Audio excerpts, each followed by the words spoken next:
नमः संस्कृताय। प्रिय संस्कृत मित्राणि, संस्कृत गंगा में आप सभी का स्वागत है। हम लोग पढ़ रहे हैं महाकवि भारवी द्वारा विरचित किरातार्जुन महाकाव्य का प्रथम सर्ग, जिसमें हम लोगों ने 1 से 38 श्लोकों का अध्ययन कर लिया है। उसी के क्रम में आज हम लोग 39वें श्लोक का अध्ययन करने जा रहे हैं। आपको बता दें कि 34वें श्लोक में द्रौपदी ने भीम की स्थिति का वर्णन किया। 35वें श्लोक में द्रौपदी ने अर्जुन की स्थिति का वर्णन किया और 36वें श्लोक में द्रौपदी ने नकुल और सहदेव की स्थिति का वर्णन किया और 37वें श्लोक में द्रौपदी युधिष्ठिर का वर्णन करती है। 38वें में भी युधिष्ठिर का वर्णन करती है और जो 37वां श्लोक था उसमें युधिष्ठिर की बुद्धि के बारे में बताई है कि मैं आपकी बुद्धि को नहीं जान पा रही हूँ, क्योंकि चित्तवृत्तियाँ जो होती हैं वह विचित्र रूपों वाली होती हैं। उसके बाद 38वें श्लोक में युधिष्ठिर के शयन आदि का वर्णन करती हैं कि आप पहले जो है बहुमूल्य सिंहासन या सैया पर सोया करते थे और मंगलकारी शब्दों के द्वारा जगाए जाया करते थे।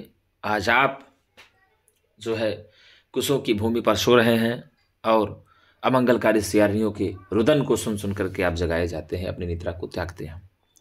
अब यही 39वें श्लोक में द्रौपदी जो है महाराज युधिष्ठिर के भोजन की दयनीय दशा का वर्णन कर रही हैं कि आप अब किस प्रकार से अन्न ग्रहण करते हैं, किस प्रकार का पहले आप अन्न ग्रहण किया करते थे और आज किस प्रकार के अन्न को ग्रहण आप कर रहे हैं।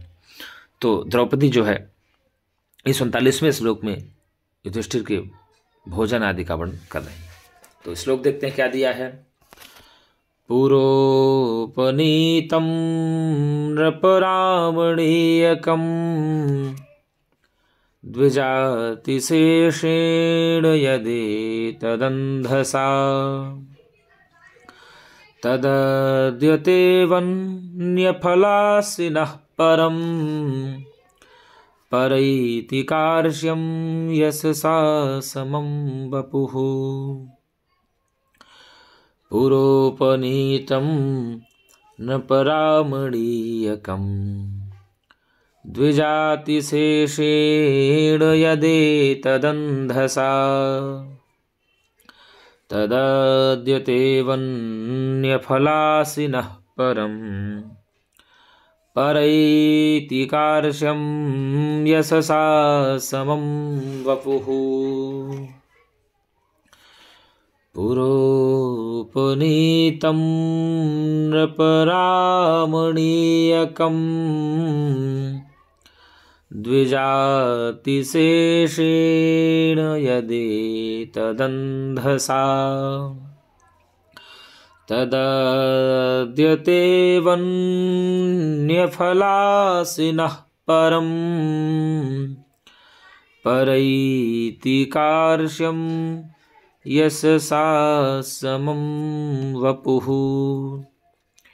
परैति कार्श्यं यशसा समं वपुः। तो पहले हम लोग इसका पदच्छेद करते हैं।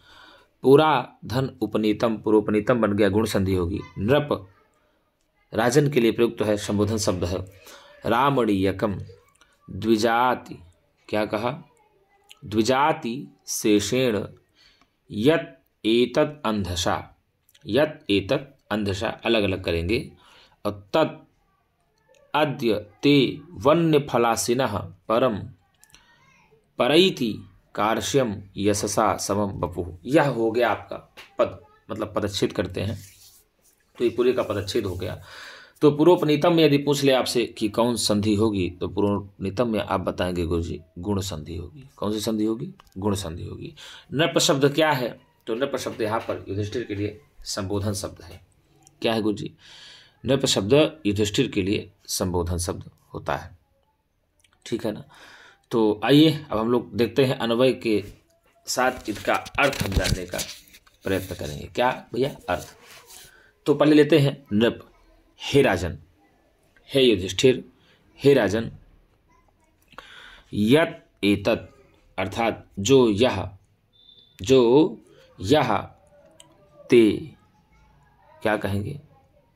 ते तुम्हारा या आपका, वपुहु मतलब क्या? शरीर। क्या गुरुजी? वपु मतलब शरीर।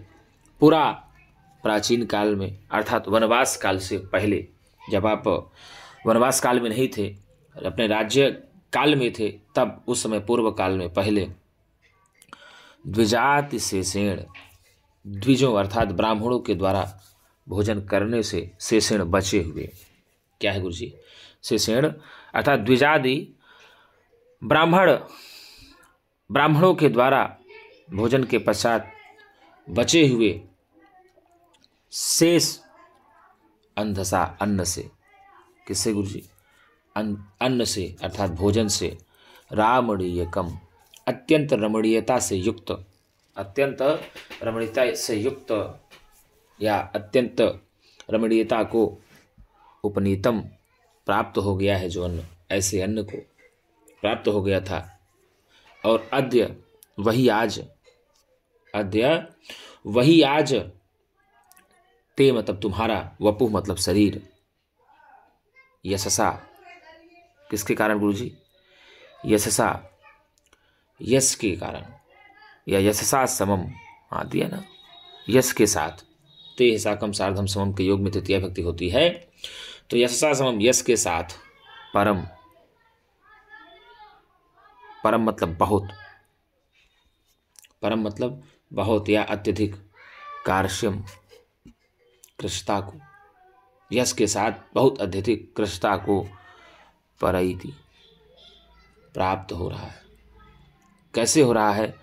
तो वन्य फलासिना अर्थात जंगली फलों को खाने वाले जो आपका शरीर है, वह शरीर यश के साथ अत्यधिक कार्श्यम कृशता को प्राप्त हो रहा है। तो मतलब क्या हुआ? फिर से एक बार देख लेते हैं एक एक शब्द का अर्थ। नृप, हे राजन, क्या कहा? हे राजन, यद एतत् यह, जो, यत मतलब जो, यह मतलब यह, एतत् मतलब यह, ते मतलब तुम्हारा, ते मतलब तुम्हारा या युधिष्ठिर आपका, वपुः जो शरीर है। क्या कहा? हे राजन, यह जो यह आपका शरीर है, यह शरीर पूर्व काल में, प्राचीन काल में, यानी जब आप वनवास काल में नहीं थे, अपने राज्य काल में थे, तब पहले द्विजाति शेषण ब्राह्मणों के द्वारा भोजन करने के पश्चात बचे हुए अंधसा अन्न से ही, बचे हुए अन्न से ही रमणीयता को प्राप्त हो गया। रामणीयकम उपनीतम, रमणीयता को प्राप्त हो गया था। अर्थात कहने का मतलब यह है, द्रौपदी युधिष्ठिर से कहती है कि हे राजन, हे युधिष्ठिर, जो यह आपका शरीर पहले, कब गुरुजी? पहले प्राचीन काल में ब्राह्मणों के भोजन करने के पश्चात बचे हुए भोजन करने से या बचे हुए अन्न से ही, रामणीकम अन्न को प्राप्त करने से या अन्न को ग्रहण करने से ही यह जो आपका शरीर है रमणीयता को प्राप्त हो गया था। तत् वही अद्य आज, वही अद्य आज वन्य फलासिनः अर्थात जंगली फलों का सेवन करने के कारण, जंगली फलों का सेवन करने के कारण आपका तत् वह, तत् मतलब वह, वपुः वही शरीर, जो शरीर पहले विप्रों के द्वारा बचे हुए भोजन या अन्न को ग्रहण करने से रमणीयता को प्राप्त हो गया था, आज वही तुम्हारा शरीर जो है जंगली फल को ग्रहण करने के कारण यशसा, यश के साथ, समम यशसा समम, यश के साथ परम अत्यधिक कार्श्यम कृशता को परैति प्राप्त हो गया है। तो पुरोपनीतम नृपरामणीयकम द्विजाति शेषेण यदेतदंधसा तदद्यते वन्यफलासिनः परम परैति कार्श्यम यशसा समम वपुः। द्रौपदी युधिष्ठिर से कह रही है कि हे युधिष्ठिर, आपका, हे राजन, आपका जो यह शरीर है, जो यह शरीर है, वह शरीर प्राचीन काल में ब्राह्मणों के भोजन करने के पश्चात बचे हुए अन्न से ग्रहण करने, अर्थात कहने का मतलब द्रौपदी यह कहना चाहती है कि हे युधिष्ठिर, आपका जो यह शरीर है, पहले आपके यहाँ भोजन जब बना करता था और भोजन बनने के पश्चात ब्राह्मणों को सर्वप्रथम खिलाया जाता था, और ब्राह्मणों को खिलाने के पश्चात ही जो बचा कुचा भोजन हुआ करता था, जो रिक्त भोजन हुआ करता था, उसी भोजन को ग्रहण करने के कारण आपका यह शरीर अत्यंत रमणीयता को प्राप्त हो गया था। लेकिन जो शरीर आपका पहले रमणीयता को प्राप्त हो गया था ब्राह्मणों के बाद भोजन करने से बचे हुए अन्न को खाने से, आज वही आपका जो शरीर है वह जंगली फल को ग्रहण करने के कारण या जंगली फल को खाने के कारण से आपका जो शरीर है वह गुरुजी यशसा समम, यश के साथ, यश तो है, यशसा समम, यश के साथ गुरुजी अत्यधिक कार्श्यम परैत, कृशता को प्राप्त हो गया है। क्या है गुरुजी? कृशता को प्राप्त हो रहा है। तो पुरोपनीतम नृपरामणीयकम द्विजातिशेषेण यदेतदन्धसा तदद्यते वन्यफलासिनः परम परैति कार्श्यम यशसा समम वपुः। द्रौपदी युधिष्ठिर से कहती है कि हे राजन, यद एतज्जो यह ते आपका वपुः शरीर, पूरा प्राचीन काल में अर्थात वनवास काल से पहले अपने राज्य काल के समय में द्विजातिशेषेण ब्राह्मणों के द्वारा भोजन ग्रहण करने के पश्चात बचे हुए अन्न से अत्यधिक रमणीयता को प्राप्त हो गया था। ते तदद्य, वही आज आपका शरीर जंगली फल को ग्रहण करने के कारण, जंगली फलों को खाने के कारण आपका जो शरीर है वह बहुत अधिक यशसा समम, यश के साथ कार्श्यम परैत, कृशता को प्राप्त हो रहा है। तो वनवास काल में किसका शरीर कृशता को प्राप्त हो रहा है? तो भैया युधिष्ठिर का शरीर कृशता को प्राप्त हो रहा है। युधिष्ठिर का शरीर कृशता को प्राप्त हो रहा है। यह बात कौन कह रही है? तो द्रौपदी कह रही है। द्रौपदी युधिष्ठिर का शरीर कृशता को प्राप्त हो रहा है किससे कह रही हैं? तो युधिष्ठिर से कह रही हैं। युधिष्ठिर का शरीर किसके साथ कृशता को प्राप्त हो रहा है? तो यशसा समम, यश के साथ कृशता को प्राप्त हो रहा है। यश के साथ किसका शरीर वनवास काल में कृशता को प्राप्त हो रहा है? तो भैया युधिष्ठिर का शरीर प्राप्त हो रहा है। क्या खाने के कारण जंगल में युधिष्ठिर का शरीर यश के साथ कृशता को प्राप्त हो रहा है? तो भैया जंगली फल को खाने के कारण, ऐसा कहेंगे जंगली फल को खाने के कारण यश के साथ किसका शरीर कृशता को प्राप्त हो रहा है? तो भैया युधिष्ठिर का शरीर प्राप्त हो रहा है। नृप शब्द के से किसका बोध होता है? तो राजा युधिष्ठिर का बोध होता है। नृप शब्द क्या है? तो संबोधन है।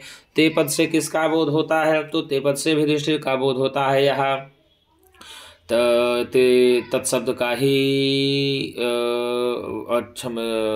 अहम वाम मया मह्यम मत मम मयि, तो जो मम शब्द का तो ते वाम वह युष्मत शब्द का वैकल्पिक रूप है।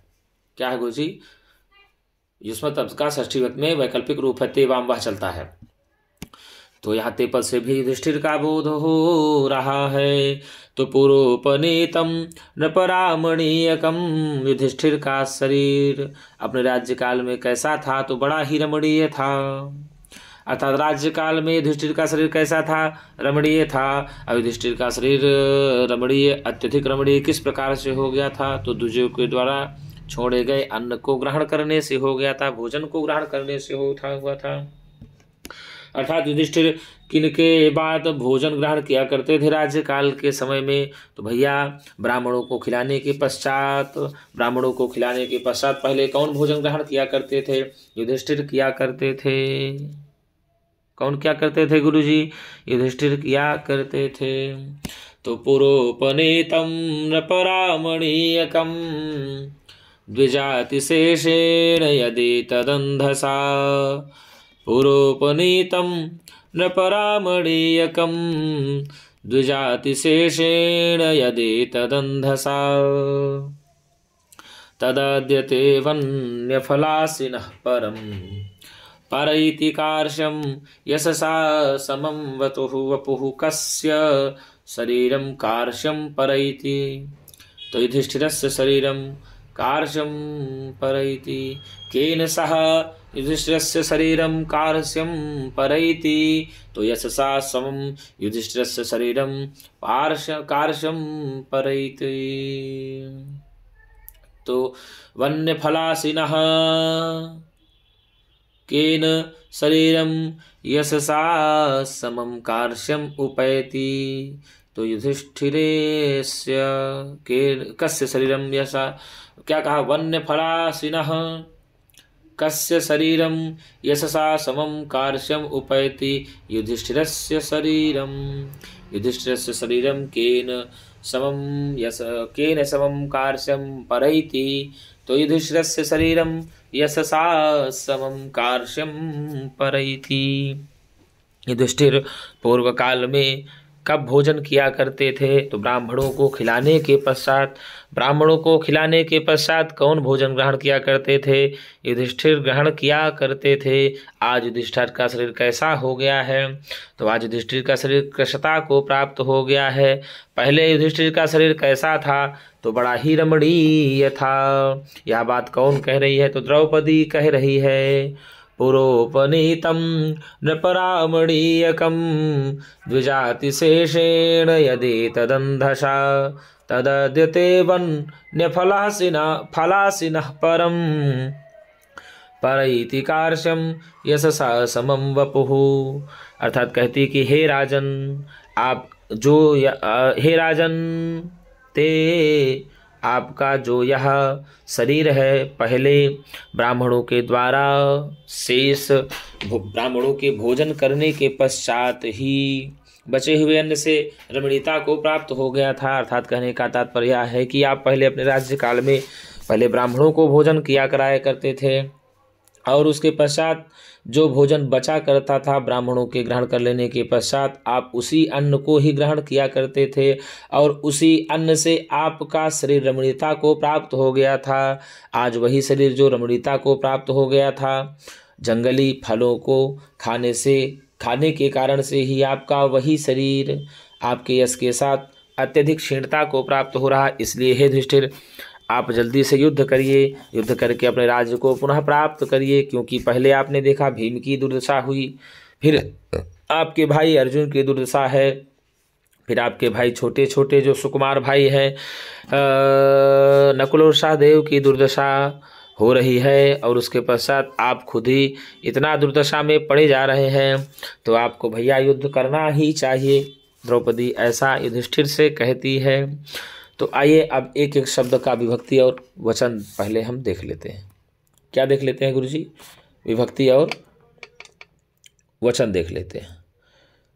तो पूरा यहाँ जो है वो अव्यय है, पूरा। और उपनीतम जो शब्द है, तो उपनीत शब्द है, यहाँ अकारांत नपुंसक लिंग का है, प्रथमा व्यक्ति एक वचन का रूप होगा और यही उपनीतम वपुः का विशेषण है उपनीतम। और नृप शब्द जो है यहाँ पर संबोधन है और नृपः नृपौ नृपाः का हे नृप बनता है। यहाँ पर संबोधन में प्रथमा व्यक्ति में एक वचन में संबोधन हो गया, राजन युधिष्ठिर के लिए आया हुआ नृप शब्द। और रामणीयकम की यदि बात किया जाए तो रामणीयक शब्द है, यह अकारांत है, नपुंसक लिंग है, प्रथमा व्यक्ति एक वचन है और यह भी वपुः का विशेषण है। तो उपनीतम रामणीयकम वपुः, ये वपुः का विशेषण है, उपनीतम और रामणीयकम। अर्थात कौन रमणीयता को प्राप्त हो गया है? तो भैया युधिष्ठिर का शरीर रमणीयता को प्राप्त हो गया है, ठीक है ना। किसका शरीर रमणीयता को प्राप्त हो गया था? तो आप बताएंगे युधिष्ठिर का शरीर रमणीयता को प्राप्त हो गया था। और फिर क्या कहा? द्विजाति शेषेण, क्या कहा? द्विजाति शेष शब्द है, यह अकारांत नपुंसक लिंग शब्द है और तृतीया व्यक्ति एक वचन का है, यह अंधसा का विशेषण है। किसका विशेषण है गुरुजी? अंधसा का। मतलब किस प्रकार के अन्न को ग्रहण करने के कारण से आपका शरीर रमणीयता को प्राप्त हो गया था? तो भैया ब्राह्मणों के भोजन करने के पश्चात बचे हुए अन्न से आपका शरीर रमणीयता को प्राप्त हो गया था। अर्थात ब्राह्मणों के भोजन करने के पश्चात बचे हुए अन्न से किसका शरीर रमणीयता को प्राप्त हो गया था? तो राजा युधिष्ठिर का शरीर रमणीयता को प्राप्त हो गया था। राजा युधिष्ठिर का शरीर किस प्रकार के अन्न को ग्रहण करने से रमणीयता को प्राप्त हो गया था? तो ब्राह्मण द्विजाति शेषण कहोगे, ब्राह्मणों के भोजन करने के पश्चात बचे हुए अन्न से। ठीक है। फिर यत जो है, जो यत कहा तो भैया आपको बता दें, यत शब्द है सर्वनाम पद का है। यह नपुंसक लिंग का प्रथम व्यक्ति एक वचन का रूप है। रूप चलता है यत ये यानी, यत ये यानी, इस प्रकार से रूप चलता है। और जो एतत् शब्द है तो गुरुजी एतत् शब्द भी सर्वनाम है, नपुंसक लिंग है, प्रथम व्यक्ति एक वचन का है। और यह भी वपुः का विशेषण है। किसका विशेषण है? तो भैया कहा उपनीतम रामणीयकम एतत् वपुः, अर्थात यह आपका शरीर रामणीयता को प्राप्त हो गया था, ऐसा है। तो यह भी एतत् शब्द है। एतत् शब्द का नपुंसक लिंग रूप है, हलंत है और प्रथम व्यक्ति एक वचन में रूप बनता है। ठीक है ना। और अंधसा, तो अंधसा में तो अंधस शब्द है, यह हलंत नपुंसक लिंग है और तृतीय व्यक्ति एक वचन का रूप है। और जो अंधसा है यह अंधसा का ही विशेषण है, द्विजाति शेषण, हमने आपको पहले भी बताया था। और तत् शब्द जो है, ये जो तत् शब्द है यह भी तत्तेतानि नपुंसक लिंग शब्द है, सर्वनाम का ही, प्रथमा व्यक्ति एक वचन का है। और आद्य यहाँ अव्यय है। और वन्य फलासिना शब्द जो है, वन्य फलासिन शब्द है। कौन सा गुरुजी? वन्य फलासिना में वन्य फलासिन शब्द है, यह इन्नंत पुल्लिंग है और षष्ठी व्यक्ति एक वचन का रूप होता है। और जो परम दिया हुआ है गुरुजी, यह परम भी अव्यय है। क्या है? परम अव्यय है। और परैति, ये जो परैति है यह क्रियापद है। क्या है गुरुजी? परैति जो क्या है, यह क्रियापद है। रूप परा उपसर्ग पूर्वक जो है इस धातु के अनुसार ही लट लकार प्रथम पुरुष एक वचन में रूप बनता है परैति। रूप चलता है परैति, परेतः, परायन्ति, परैषि, परेथः, परेथ, परैमि, परेवः, परेमः रूप चलता है। ठीक है। परैमि, परेवः, परेमः रूप चलता है। और यदि कारस्यम की बात किया जाए तो कारस्यम में पूछे तो कारस्य शब्द है, यह अकारांत नपुंसक लिंग है और द्वितीय व्यक्ति एक वचन का रूप होता है। ठीक है। और यशसा शब्द जो है, यशस शब्द का, किसका गुरुजी? यशस शब्द का हलंत नपुंसक लिंग रूप है और द्वितीय व्यक्ति एक वचन का रूप होता है। और समम शब्द भी अव्यय है। आपको बता दें, तेन सयुक्त प्रधाने, तो तेन सह साकम सोम सार्धम, इन सब के योग में तृतीया विभक्ति होती है, जो भी योग में आएगा। और वपुः, तो वपुः मतलब शरीर होता है, पहले में बताया था आपको। वपुः शब्द का हलंत नपुंसक लिंग है और प्रथम व्यक्ति एक वचन का है, तो वपुः मतलब शरीर होता है। और वपुः का विशेषण आपको बता दें कौन कौन सा है, तो गुरुजी एतत् हो गया, रामणीयकम हो गया और उपनीतम हो गया। यह सब किसका विशेषण है गुरुजी? तो वपुः का विशेषण होगा। ठीक है। तो द्रौपदी कह रहे हैं कि हे राजन, हे युधिष्ठिर, जो यह आपका शरीर पहले ब्राह्मणों के द्वारा भोजन करने के पश्चात अन्न से ही रमणीयता को प्राप्त हो गया था, आज वही शरीर आपका जंगली फल को ग्रहण करने के कारण यश के साथ कृष्णता को प्राप्त हो रहा है। अर्थात किसका शरीर कृष्णता को प्राप्त हो रहा है? तो भैया युधिष्ठिर का शरीर कृष्णता को प्राप्त हो रहा है। अब यदि आपसे पूछ ले कि द्विजाति शेषेण में कौन सा समास हो गया, तो भैया द्वे जाति येषाम ते द्विजातयः। यदि द्विजातयः में पूछ ले कौन सा समास होगा, तो बताएंगे आप द्वे जाति येषाम ते द्विजातयः, बहुब्रीहि समास हो जाएगा। और शिष्यत इति शेषम तेषाम द्विजाति नाम शेषम इति द्विजाति शेषम तेन द्विजाति शेषण षष्ठी तत्पुरुष समास हो जाएगा। तो द्विजातयः में बहुब्रीहि समास और द्विजाति शेषण में षष्ठी तत्पुरुष समास हो जाएगा। कौन सा समास गुरुजी? षष्ठी तत्पुरुष समास हो जाएगा। और रामणीयकम में तो रामणीयस्य भावः, रमणीयस्य भावः रामणीयकम हो जाएगा। क्या होगा? रमणीयस्य भावः रामणीयकम हो जाएगा। तो षष्ठी तत्पुरुष समास आप मान ही सकते हैं। और यदि पूछ ले कि वन्य फलासिनः में क्या होगा, तो अलग अलग हम लोग पहले बताएंगे। वने भवम वन्यम, और वन्यम च तत्फलम इति वन्य फलम। वन्य फलम में यदि पूछे कौन सा समास होगा, तो कर्मधारय समास होगा। और वन्य फलम अस्नाति इति वन्य फलासी तस्य वन्य फलासिनः उपपद तत्पुरुष समास हो जाएगा। तो वन्य फलम में कर्मधारय समास और वन्य फलासिनः में उपपद तत्पुरुष समास हो जाएगा, आप ऐसे लगाएंगे। और कार्श्यम कृशस्य भावः, कार्श्यम हो जाता है। और वपुः का बता दें, उप्यन्ते देहांतर भोग साधन बीज भूतानि कर्माणि अन्न इति वपुः, ऐसा हो जाता है वपुः। यदि पूर्वोपनीतम में कौन सी संधि पूछे तो पुराधन उपनीतम बराबर पूर्वोपनीतम हो जाएगा, गुण संधि हो जाएगी। कौन सी संधि होगी गुरु जी? पुराधन उपनीतम, पूर्वोपनीतम बनता है, इसमें गुण संधि हो जाएगी, आद गुणः सूत्र से गुण संधि हो जाएगी। और यत दत धन एतत, ये भी था, यत धन एतत बराबर यदि एतत बन गया तो पदांत जस्तु संधि है यहाँ, और सूत्र लगता है झलाम जसो अंते। झलाम जसो अंते क्या कहता है गुरुजी? एक बार फिर से देख लीजिए, आपको हमने बार बार बताया था कि पदांते झलाम जसः स्यु, क्या है? पदांते झलाम जसः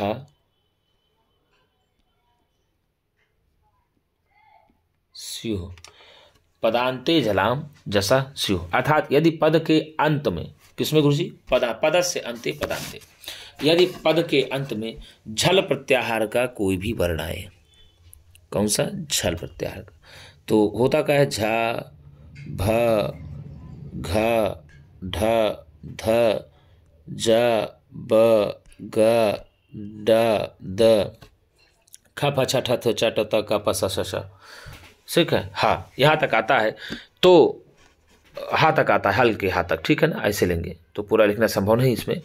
तो यदि झल प्रत्याहार के पश्चात कोई भी व्यंजन आए, चाहे स्वर वर्ण आए, तो पदांत में झल प्रत्याहार को जस आदेश हो जाता है। क्या कहा? जस। और जस में क्या होगा? तो जब गड दस, क्या होगा? जब गड दस, तो आदेश हो जाएगा। तो ता और दा का एक ही है, तो इस कारण से ही यत धन एतद यदेतद बन जाता है। तो यदेतद भी पदांत जस्तो संधि हो जाएगी। ठीक, सूत्र कौन सा है? झलाम जसो अंते सूत्र से हो जाएगा। और ए तदंधसा में भी पदांत जस्तो संधि है। किसमें गुरुजी? ए तदंधसा, ये ए तदंधसा में भी आपको बता दें पदांत जसो संधि हो जाएगी। झलाम जसो अंते सूत्र से हो जाएगी। और यहाँ तदद्य जो तत् धन अद्य बराबर तदद्य बन जाएगा, इसमें भी पदांत जसो संधि हो जाएगी। झलाम जसो अंते, अर्थात पदांत में झल प्रत्याहार का विवरण होता है तो झल को जस आदेश हो जाता है। ठीक है। और परैति, तो पराधन एति, यही ना हुआ? पराधन एति परैति हो जाएगा। एक सूत्र है संधि में वृद्धि रेचि, तो भैया आदेश परे वृद्धि रेखा देशा स्यात्, तो इसमें भैया हो जाता है वृद्धि संधि हो जाएगा। क्या हो जाएगी? वृद्धि संधि हो जाएगा। अब द्विजाति शेषेण अंधसा रामणीयकम उपनीतम, किसके कारण यहाँ पर युधिष्ठिर का शरीर रमणीयता को प्राप्त हो गया था?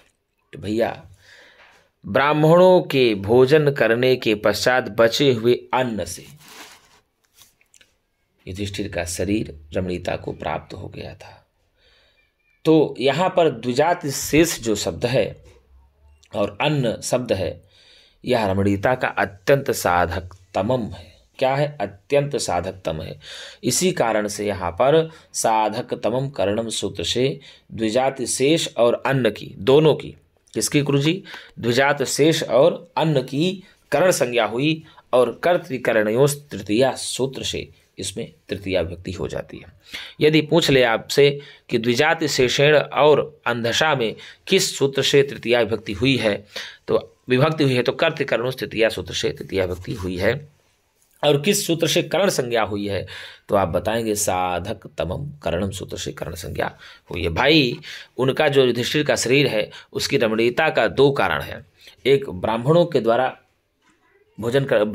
भोजन करने के पश्चात बचे हुए अन्न से, तो इस कारण से इसमें साधकतम करणम से करण संज्ञा और कर्तृकरणयोस् तृतीया सूत्र से तृतीया विभक्ति होकर के ही बन जाता है। ठीक है ना। अब आगे देगा, क्या दिया? यशसा समम, क्या कहा? यशसा समम वपुः, अर्थात किसके साथ युधिष्ठिर का शरीर जो है कर्षता को प्राप्त हो गया? तो यशसा के साथ। तो अब आपको बता दें यश के साथ हुआ तो आपको हमने पहले ही बताया था, शब्द है, एक सूत्र है सहयुक्ते प्रधाने। कौन सा सूत्र है? सहयुक्ते प्रधाने।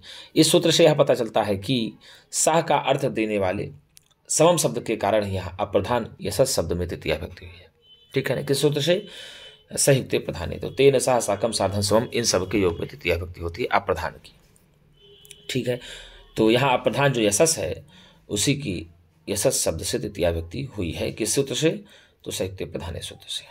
ठीक है, और वपुहु रामणीयकम उपनीतम। वपुहु रामणीयकम उपनीतम, तो शरीर जो है रमणीयता को प्राप्त हो गया है। क्या हो गया है? शरीर रमणीयता को प्राप्त हो गया है। तो यहाँ जो नी धातु के द्विकर्मक होने से वपु जो प्रधान है और रामणीकम अप्रधान है। ठीक है ना? अप्रधान कर्म है, इस कारण से यहाँ कर्मवाच्य में ही उपनीतम के योग में प्रधान कर्म वपुह का गौणे कर्मणि दुह्यादेह और प्रधाने निहरि कृष्ण वहाम, इस नियम से ही प्रथमा विभक्ति में प्रयुक्त हुआ है। तो इस प्रकार से हम लोगों ने सब जानने का इसका प्रयत्न किया। अब यदि पूछ ले आपसे कि उपनीतम में कौन सा प्रत्यय है, प्रकृत प्रत्यय बताइए, तो उपनी और ता कर्मण में बन जाता है उपनीतम। क्या बनता है? उपनीकता। क्या गुरुजी? उपनी और ता कर्मणि में बन जाता है उपनीतम। और रामणीयकम का प्रकृत प्रत्यय यदि आपको लिखने के लिए आ जाए तो ऐसे लिखेंगे रम णिच, रम णिच अनियर, रम णिच अनियर और वुई, ये वुई। ठीक है, रम णिच अनियर और वुई हो जाएगा। ठीक है, और द्विजाति शेषण में यदि पूछ ले आपसे, किसमें? द्विजाति शेषण में पूछे तो भैया जाति यदि पूछ ले तो जाति से जन से तीन प्रत्यय हो जाएगा। किस में? जाति में, जाति में जन से तीन प्रत्यय होकर के जाति बनता है। ठीक है, और शेषण में तो शिश णिच घईटा, शेषण में यदि कहे तो शिश णिच घई और टा, तो ये बन जाएगा शेषण में। और वन्य फलासिना में तो वन्य में यदि पूछे तो वन से यत प्रत्यय हो जाएगा। वन्य में पूछे तो आप सीधे कहेंगे वन से यत प्रत्यय होकर के बन जाता है वन्य। ठीक है ना? और वन्य फलासिना में तो वन्य फल से अस औड़ी नहीं हो जाएगा। वन्य फलासिना में क्या होगा? तो वन्य फल से, किससे गुरुजी? वन्य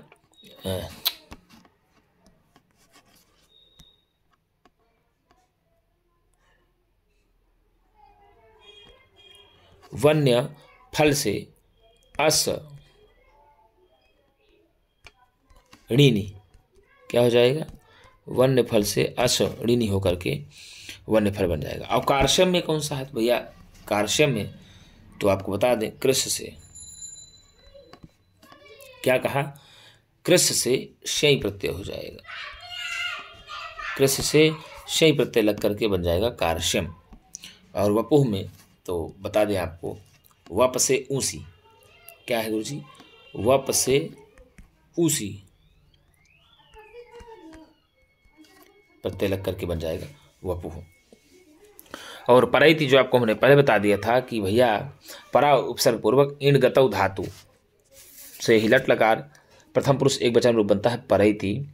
अब इसका रूप चलता है परैति, परेतः, परायन्ति, परैषि, परेथः, परेथ, परैमि, परेवः, परेमः, ऐसे रूप चलता है। ठीक है ना? और उपसर्ग रहित यदि रूप इसका चलाते हैं तो एति, इतः, यन्ति, एषि, इथः, इथ, एमि, इवः, इमः, ऐसे रूप चलता है। यदि इसमें आपसे पूछ ले कि कौन सा अलंकार है तो इस श्लोक में आप बताएंगे सहोक्ति अलंकार है। कौन सा अलंकार है गुरुजी? सहोक्ति अलंकार है। यदि आपसे इसमें पूछे कौन सा अलंकार है तो आप बताएंगे सहोक्ति अलंकार है। और सहोक्ति अलंकार होता कब है गुरुजी? जब एक अर्थ को बताने वाला पद सा के अर्थ में बल से सा के अर्थ बल से दो पदार्थों का बोधक हो जाए। क्या कहा? जब एक अर्थ को बताने वाला पद सा के अर्थ के बल से दो पदार्थों का बोधक हो जाए तब सहोक्ति अलंकार होता है। और यहाँ पर बता ही आपको देते हैं, सा सहोक्ति ही सहार्थस्य बलादेकम द्विवाचकम। काव्य प्रकाश में लक्षण बताया गया है इसका। क्या बताया गया है जी काव्य प्रकाश लक्षण? तो आइए देख लेते हैं क्या बताया गया है काव्य प्रकाश में इसका लक्षण। काव्य प्रकाश में इसका लक्षण बताया गया है कि सा, क्या कहा? सा सहोक्ति सहार्थस्य, सा सहोक्ति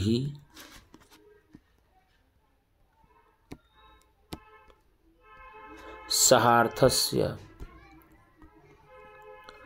सा सहोक्ति सहार्थस्य बलादेकम द्विजादिकम, बलादेकम द्विजादिकम। क्या कहा? सा सहोक्ति सहार्थस्य बलादेकम द्विजातिकम। काव्य प्रकाश में कहा ही गया है, मतलब कहने का मतलब यह हुआ कि जब एक अर्थ को बताने वाला पद सह के अर्थ के बल से दो पदार्थों का बोधक हो जाता है तो वहीं पर सहोक्ति अलंकार होता है। अब इस श्लोक की यदि बात किया जाए कि सहोक्ति अलंकार हुआ कैसे है तो आपको बता देते हैं, गुरु जी बता दे रहे हैं। तो यहाँ जो दिया हुआ है, परैति कार्श्यम यशसा समम वपुः, इसमें जो है शारीरिक क्षीणता वस्तुतः सह समम के अर्थ के बल से यश की भी क्षीणता का बोधक है। देखिए, शरीर तो एक प्रकार से क्षीण हो ही रहा है, एक अर्थ हुआ, और दूसरा ये भी अर्थ है कि शरीर के क्षीण होने के साथ साथ यश के साथ उनका बल से यश की भी क्षीणता का बोधक होता है, इसलिए यहाँ पर सहोक्ति अलंकार हो। क्या हुआ गुरु जी? इसमें परैति कार्श्यम यशसा समम वपुः में जो शारीरिक क्षीणता वस्तुतः सह समम के अर्थ में बल से यश की भी क्षीणता का बोधक है, इस कारण से यहाँ पर सहोक्ति अलंकार हो जाता है। यदि पूछ लेता है कि परैति कार्श्यम यशसा समम वपुः, यह सूक्ति या यह पंक्ति किस महाकाव्य से ली गई है, तो आप बताएंगे किरातार्जुन महाकाव्य से ली गई है। इस पंक्ति का वक्ता कौन है, तो आप बताएंगे इस पंक्ति का वक्ता जो है द्रौपदी है। इस पंक्ति की वक्ता कौन है? द्रौपदी है। और किसका शरीर यश के साथ कृष्णा को प्राप्त हो रहा है, तो आप बताएंगे युधिष्ठिर का शरीर यश के साथ कृष्णा को प्राप्त हो रहा है। यश के साथ किसका शरीर कृष्णा को प्राप्त हो रहा है, तो युधिष्ठिर का शरीर कृष्णा को प्राप्त हो रहा है। तो कार्श्यम पद में कौन सा प्रत्यय है, तो कृष्ण से शय प्रत्यय लग के बनता है कार्श्यम। और क्या खाने के कारण युधिष्ठिर का शरीर यश के साथ कृष्णा को प्राप्त हो रहा है, तो जंगली फलों को ग्रहण करने के कारण युधिष्ठिर का शरीर यश के साथ कृष्णा को प्राप्त हो रहा है। और किसका शरीर कृष्णा को प्राप्त हो रहा है, तो भैया युधिष्ठिर का शरीर कृष्णा को प्राप्त हो रहा है।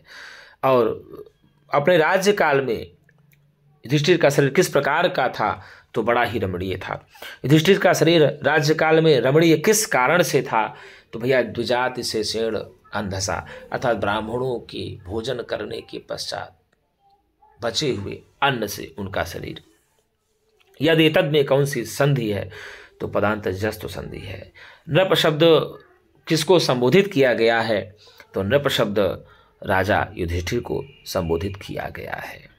ठीक। उपनीतम में कौन सा प्रत्यय है, तो उपनिकता प्रत्यय हो जाएगा। पुरोपनीतम में कौन सी संधि है, तो आप बताएंगे गुण संधि है। यदि तद में कौन सी संधि है, तो पदांत जस्त संधि है। तदद्य में कौन सी संधि है, तो पदांत जस्त संधि है। परैति में कौन सी संधि है, तो पराधन एति में वृद्धि संधि है। क्या संधि है? वृद्धि संधि है। अर्थात जंगल में युधिष्ठिर क्या खाया करते थे, तो जंगली फल खाया करते थे। जंगली फल खाने के कारण से किसका शरीर कृष्णा को प्राप्त हो गया रहा है, तो आप बताएंगे युधिष्ठिर का शरीर कृष्णा को प्राप्त हो रहा है। युधिष्ठिर का शरीर पहले कैसे था, तो बड़ा ही रमणीय था। और किस प्रकार से था, तो ब्राह्मणों के भोजन करने के पश्चात बचे हुए अन्न से ही उनका शरीर रमणीयता को प्राप्त हो रहा था। यह बात कौन कह रही हैं? तो यह बात द्रौपदी कह रही हैं। यह बात द्रौपदी किससे कह रही हैं? तो यह बात द्रौपदी युधिष्ठिर से कह रही हैं। तो मित्रों, यदि मेरी वीडियो आपको तनिक भी अच्छी लगती है, रंच मात्र भी, तो एक बार लाइक एवं सब्सक्राइब करना ना भूलें और हो सके तो अपने मित्रों को भी शेयर कर दें। यह क्लास आपके लिए पूरी तरह से फ्री ऑफ कास्ट है। जितना भी आप लाभ उठा सकते हैं और टीजीटी के पूर्व तक मैं प्रयास करूंगा कि आपको पूरी से पूरी क्लास पढ़ाने का प्रयत्न करूंगा। तो मित्रों, आज के लिए इतना ही। हम पुनः एक नई वीडियो के साथ मिलेंगे। तब तक के लिए नमः संस्कृताय, शुभ रात्रि।